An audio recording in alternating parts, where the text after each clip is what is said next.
O mundo está em crise. O fim está próximo. Mas Deus conta com você. Terremoto.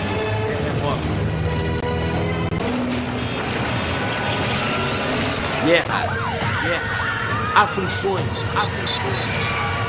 Desespero. Nação contra nação.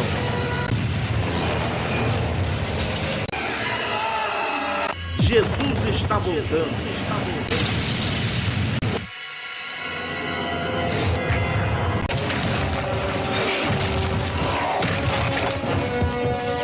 Escapa-te por sua vida.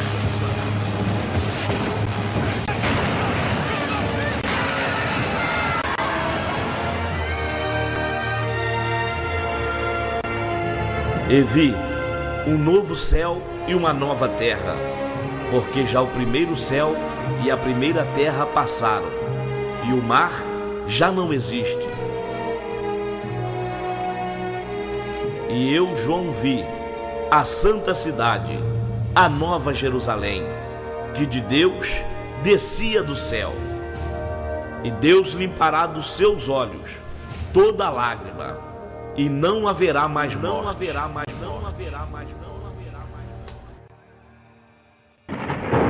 A De Castro Studios apresenta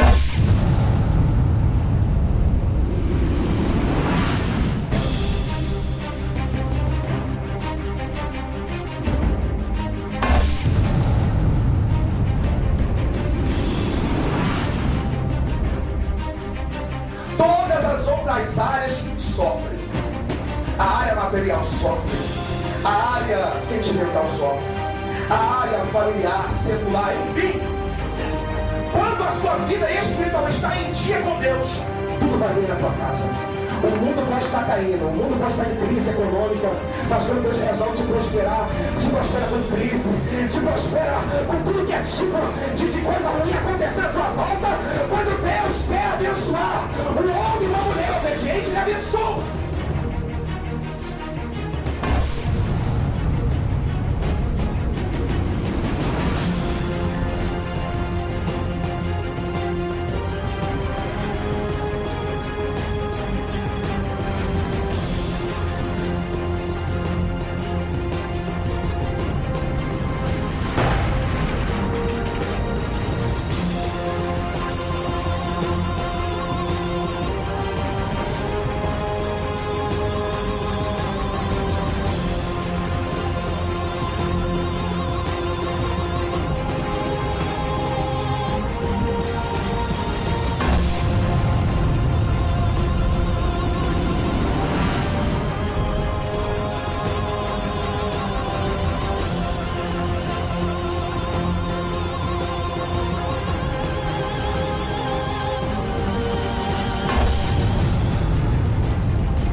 Glórias a Deus. Eu saúdo a amada igreja com a paz do Senhor Jesus. Amém. Graças a Deus. Que a graça de Deus continue repousando sobre esta linda igreja, presidida pelo pastor Marco de Castro, todo o ministério, obreiros e obreiras do Senhor. Que as bênçãos do Eterno sejam incontáveis sobre as vossas vidas, no nome do Senhor Jesus Cristo. Amém. Quem já crê na sua vitória, levanta a mão e dá um glória para Jesus. Segundo livro dos Reis, capítulo 20, a partir do versículo 12.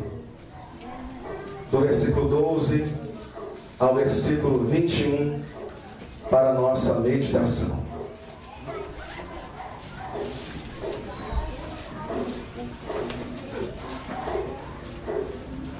Aleluia. Glória a Deus. Aleluia. Glórias a Deus. Segundo livro dos Reis, capítulo 20, a partir do versículo 12. Glórias a Deus. Para a nossa meditação,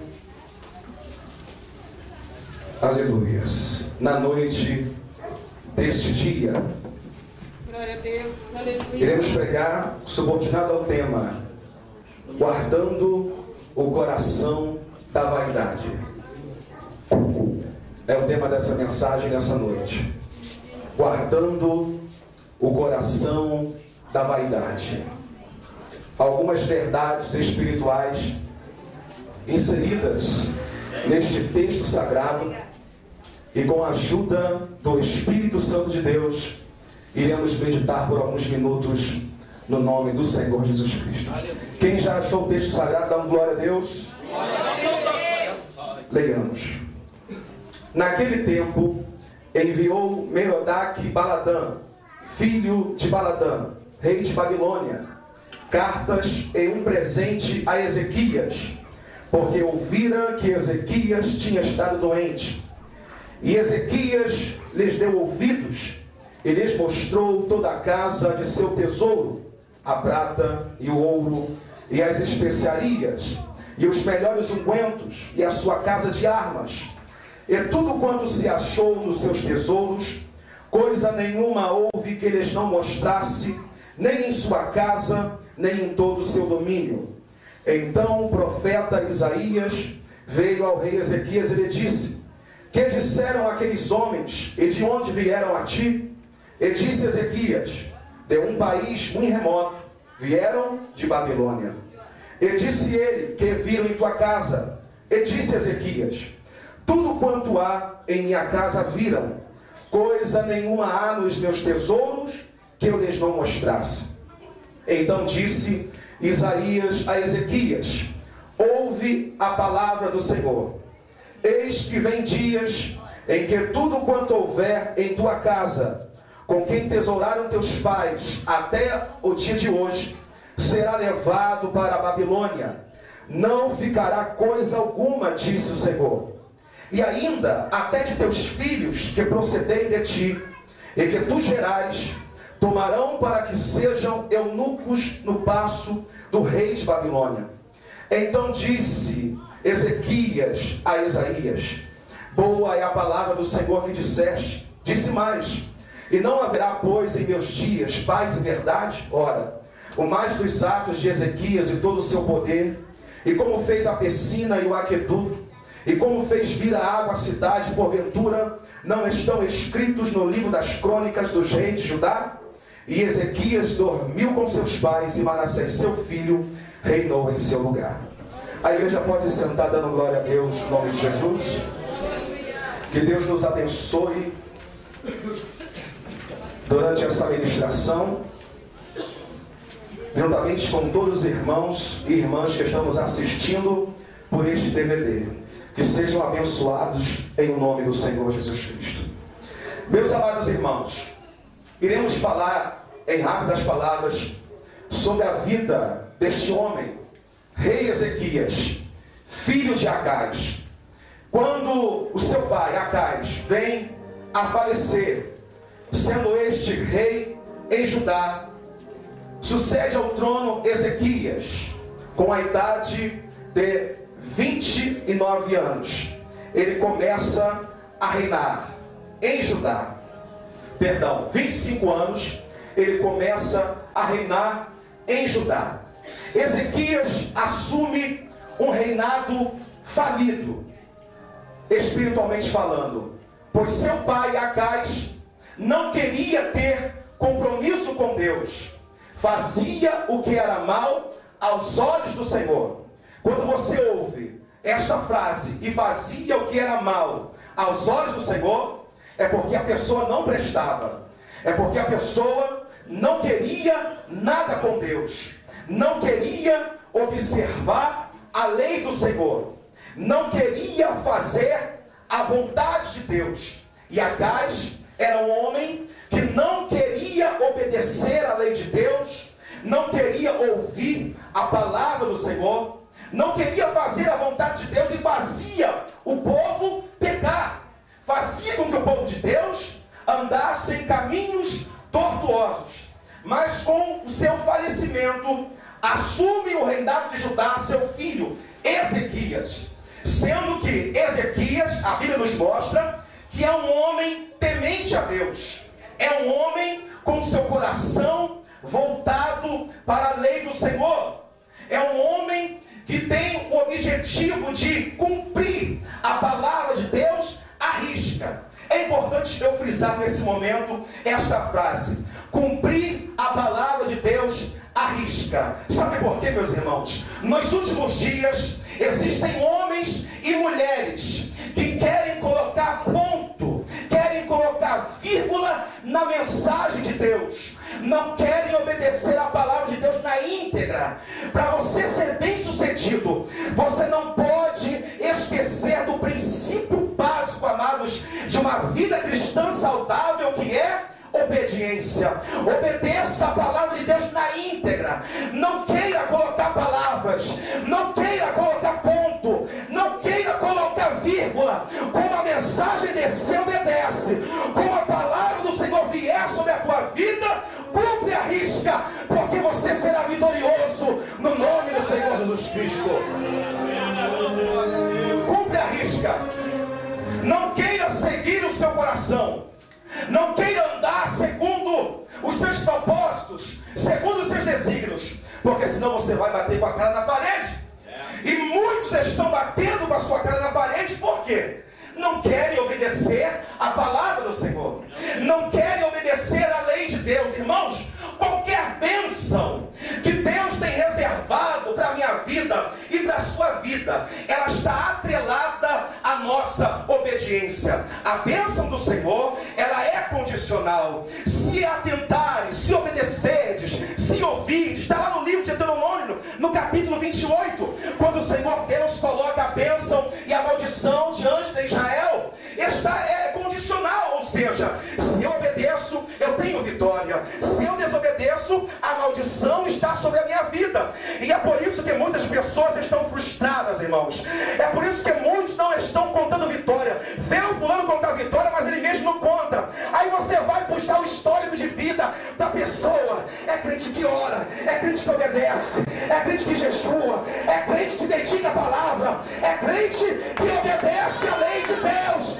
Este sim tem a promessa de Deus sobre a sua vida. A terra. Obediência acima de tudo, igreja, e você será bem sucedida em nome de Jesus.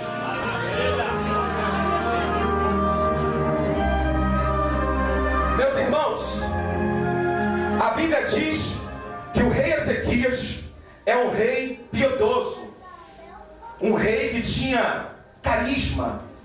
E ele, logo nos primeiros dias de seu reinado, ele consegue conquistar o coração do povo. O texto diz que, de acordo com o autor dos livros dos reis, não houve outro como ele, nem antes nem depois, porque Ezequias confiava no Senhor. Ezequias tinha fé no Senhor. Confiança e fé é a mesma coisa na Bíblia. Você pode conferir isso no livro de 2 Reis, no capítulo 18, no versículo 5. Ezequias tinha um coração voltado para Deus, voltado para a sua palavra. Mas os irmãos lembram, no início da mensagem, eu disse para os amados que o rei Ezequias, ele assume um reinado falido, porque seu pai não temia a Deus, não queria compromisso com Deus e fazia o povo pecar. Ezequias, então, assumindo o trono de Judá, ele se levanta, ele vai se destacar como um grande reformador espiritual. Ezequias tinha sua confiança no Senhor e não aceitava, não compactuava com a situação espiritual que Judá estava vivenciando. Ele vai então se destacar como um grande reformador espiritual. Ezequias vai colocar a casa em ordem. Ezequias vai colocar cada peça no seu devido lugar. Ezequias vai tomar o seu cajado de pastor, vai usar a autoridade de Deus e vai colocar a casa de Deus em ordem. E ele começa a colocar algumas situações que estavam erradas no meio da casa de Deus, no meio do povo de Deus. especificamente falando de Judá. E a primeira delas é: Ezequias ordena que o templo do Senhor fosse reaberto e purificado. A casa de Deus estava fechada e estava suja. A primeira ordem do rei Ezequias: reabram o templo do Senhor nosso Deus. E não somente reabram, purifique. Sabe por quê, meus irmãos? Deus só habita dentro de templo lavado. Deus só habita dentro de templo limpo.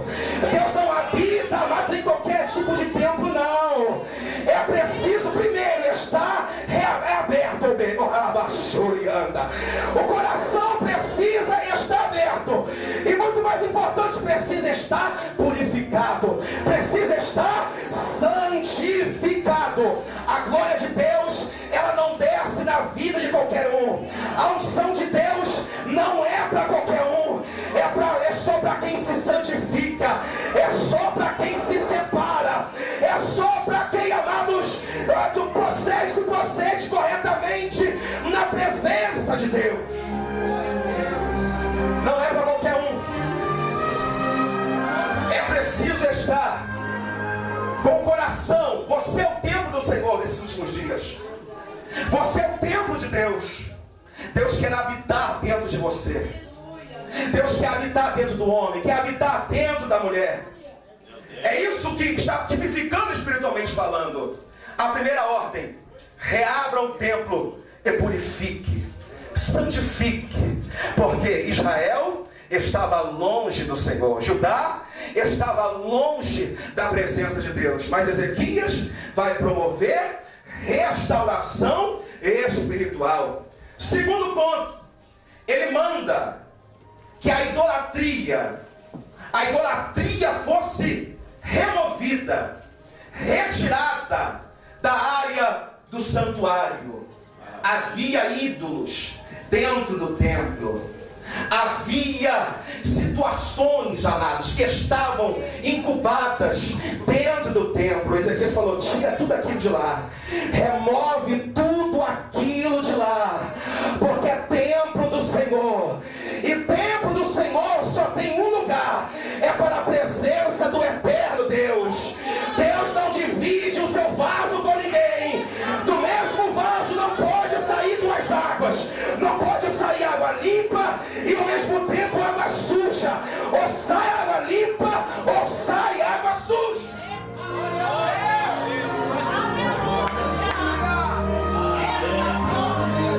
Remove a idolatria. Remove o que não presta. Remove os ídolos. Remove aquilo que desagrada a Deus. Remove aquilo que tira a intimidade com Deus.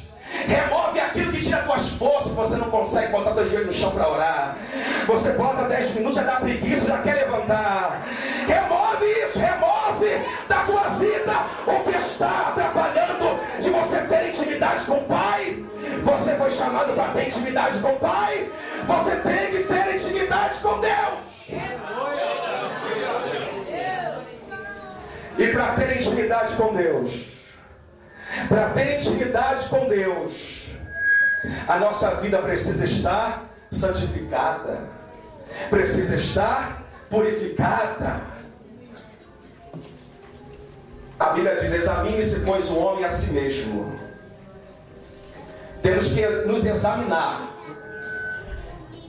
e verificar qual é a real situação espiritual que estamos vivendo nesses últimos dias. É verdade.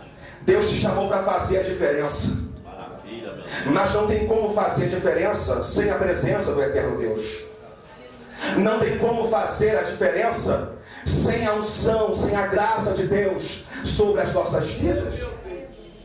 Quando Deus nos olha dos céus, irmãos, Ele não olha o seu exterior, Ele olha para dentro de você.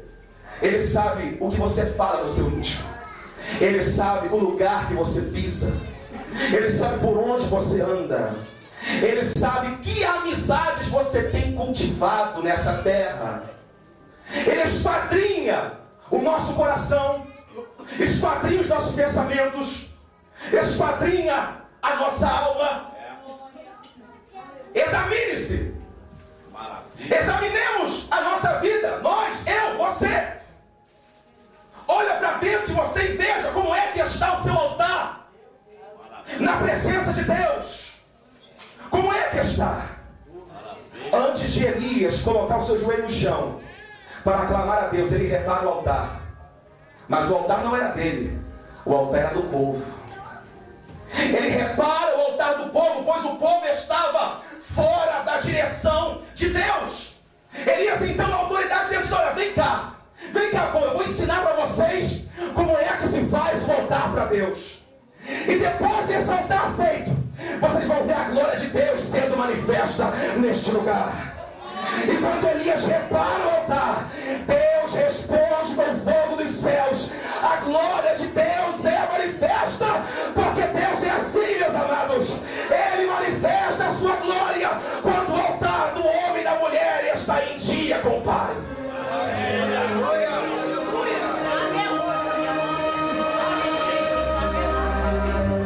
Remova a idolatria. E ele deu uma ordem específica. Eu quero que vocês removam aquela serpente de metal que está dentro do templo, chamada Neustã. Os irmãos podem conferir no livro de Números, no capítulo 21, quando o povo de Deus murmura contra Deus e Moisés.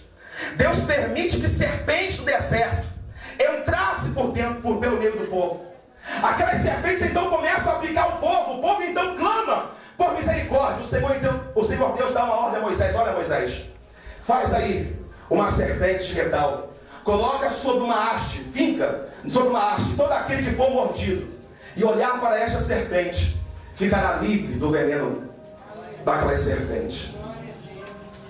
Mas o que é interessante, meus irmãos, que o povo trouxe aquela serpente com o passar do tempo, e agora essa serpente está dentro do templo servindo de adoração.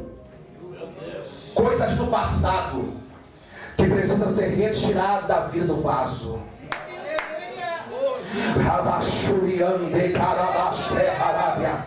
Coisas do vaso que precisa ser tirado. Ainda tem um carrapicho lá na porta do vestido que ainda precisa ser tirado.